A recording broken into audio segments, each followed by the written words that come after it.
शुरुआत करने से कभी पीछे मत हटना। ये छोटा दिखने की शर्म कई लोगों को बड़ा बनने नहीं देती है। याद रखना, हर बड़े इंसान ने छोटी ही शुरुआत की थी। देश विदेश में बैठे सभी दर्शकों को मेरा प्यार भरा नमस्कार। मैं हूं मोहित कमल श्रीमाली और आप सभी का तहे दिल से स्वागत करता हूं आपके अपने चैनल में और कल्कि जयंती से संबंधित विशेष महत्व और जानकारी के इस एपिसोड में। भगवान विष्णु के 10वें अवतार माने जाने वाले कल्कि भगवान की जयंती 10 अगस्त को मनाई जाने वाली है। वर्तमान समय में कल्कि अवतार नहीं हुआ है और धर्मशास्त्रों में निहित है कि भविष्य में भगवान कल्कि अवतार लेंगे। जगत के पालनहार भगवान विष्णु के 10वें अवतार माने जाने वाले कल्कि भगवान की जयंती हर साल सावन महीने के शुक्ल पक्ष की षष्ठी तिथि को मनाई जाती है और हमारे धर्म में इस जयंती का बड़ा ही उल्लेख और महत्व बताया जाता है। सबसे पहले श्रीमद् भगवत पुराण के अनुसार 12वें स्कंद के 24वें श्लोक के अनुसार जब गुरु, सूर्य और चंद्रमा एक साथ पुष्य नक्षत्र में प्रवेश करेंगे तब भगवान कल्कि का जन्म होगा। अब कल्कि का अवतरण सावन महीने के शुक्ल पक्ष की षष्ठी तिथि को होगा। यही कारण है कि हर साल इस तिथि को कल्कि जयंती के रूप में मनाया जाता है। श्रीमद् भगवत पुराण में भगवान विष्णु के कल्कि अवतार के बारे में विस्तार पूर्वक बताया गया है। इसके अनुसार कलयुग के अंत में जब पाप बढ़ जाएगा तब कल्कि अवतार में जन्म लेकर भगवान पापियों का संहार करेंगे और फिर से धर्म की स्थापना करेंगे। इसके बाद में सतयुग की शुरुआत होगी। अब धार्मिक मान्यता है कि कल्कि जयंती के दिन भगवान विष्णु की पूजा अर्चना करने से साधक की सभी मनोकामनाएं पूर्ण होती हैं, साथ ही सभी प्रकार के दुख, संकट और पाप मिट जाते हैं। अब कल्कि जयंती पर शुभ योग जो है उनके बारे में आपको जानकारी दूंगा। सबसे पहले साध्य योग का निर्माण हो रहा है और इस योग का निर्माण दोपहर 2:52 तक है। इसके बाद में शुभ योग का संयोग बन रहा है और इस दिन रवि योग का भी निर्माण हो रहा है।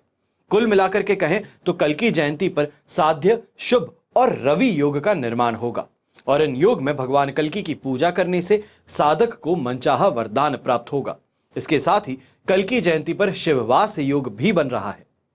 पंचांग के अनुसार सावन माह के शुक्ल पक्ष की षष्ठी तिथि 10 अगस्त को देर रात 3:14 पर शुरू होगी। वहीं इस तिथि का समापन 11 अगस्त को सुबह 5:44 पर होगा। तो 10 अगस्त को कल्कि जयंती मनाई जाएगी और साधक सुविधा अनुसार समय पर स्नान ध्यान करके विधि विधान से भगवान कल्कि की पूजा उपासना करेंगे।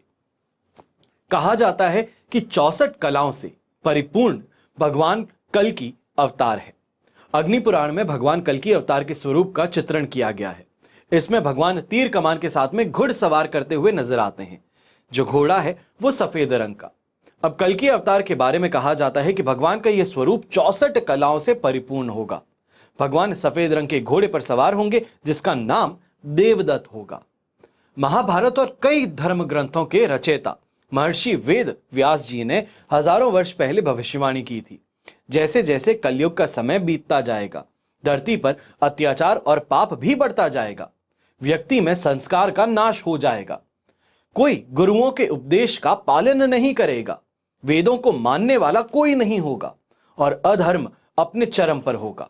तब भगवान कल्कि अपने गुरु भगवान परशुराम के निर्देश पर भगवान शिव जी की तपस्या करेंगे, दिव्य शक्तियों को प्राप्त करेंगे और दिव्य शक्तियों को प्राप्त करने के बाद में भगवान कल्कि देवदत्त घोड़े पर सवार होकर के पापियों का संहार करेंगे। पुनः धर्म का पताका लहराएंगे और इस तरह से कल्कि के जन्म के बाद कलयुग का अंत होगा और पुनः सतयुग की शुरुआत होगी। भक्त भगवान विष्णु की उनके आशीर्वाद के लिए पूजा करते हैं और प्रार्थना करते हैं। वे अपने सभी बुरे कर्म या पाप के लिए क्षमा मांगते हैं। शांतिपूर्ण जीवन के लिए भी भक्त प्रार्थना करते हैं और आशीर्वाद मांगते हैं। लोग अपने जीवन को दर्द रहित और शांतिपूर्ण अंत को सुनिश्चित करने के लिए इस दिन उपवास रखते हैं। तो वहीं कल्कि को भगवान विष्णु के सबसे क्रूर अवतारों में से एक माना जाता है, जो मानव जाति के अंत का प्रतीक माने जाते हैं।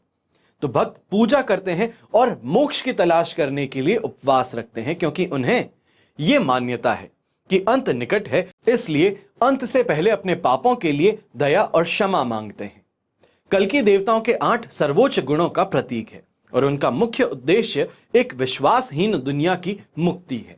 ऐसा माना जाता है कि विभिन्न भ्रष्ट राजाओं की हत्या के बाद में भगवान कल्कि मनुष्य के दिलों में भक्ति का भाव जगाएंगे। लोग धार्मिकता के मार्ग और शुद्धता का युग पालन करना शुरू कर देंगे और विश्वास फिर से वापस आ जाएगा। तो ऐसे में जो पूजा की जाएगी उसके लिए विधि क्या है? तो कल्कि जयंती के विभिन्न अनुष्ठान माने जाते हैं और इस जयंती के त्योहार पर लोग पूरे दिन उपवास तो रखेंगे ही, तो वहीं भगवान विष्णु का आशीर्वाद प्राप्त करने के लिए विभिन्न मंत्रों का भी जाप करेंगे। जैसे नारायण मंत्र हो, विष्णु सहस्त्रनाम हो, अन्य मंत्र कोई भी हो तो उनका 108 बार जाप अवश्य करेंगे। उपवास प्रारंभ करते हुए श्रद्धालु बीज मंत्र का जाप करते हैं और उसके बाद में पूजा करेंगे। देवताओं की मूर्तियों को जल के साथ में पंचामृत से भी धोया जाएगा और भगवान विष्णु के विभिन्न नामों का जाप किया जाएगा। तो कल्कि जयंती के दिन ब्राह्मणों को भोजन अगर करवा दिया जाए तो यह भी काफी ज्यादा शुभ और पापों से रहित माना जा सकता है।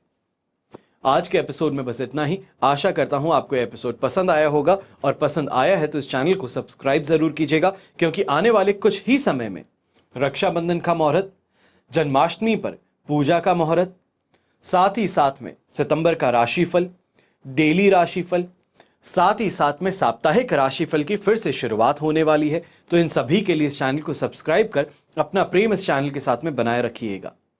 हमेशा की तरह प्रार्थना आप सभी के लिए यही करता हूं कि आपका और हमारा परिवार सदैव सुखी रहे, संपन्न रहे और सुरक्षित रहे। घर में बड़े बुजुर्गों का साथ और आशीर्वाद हमेशा हमारे साथ में बना रहे। जय श्री राम एवं जय हिंद।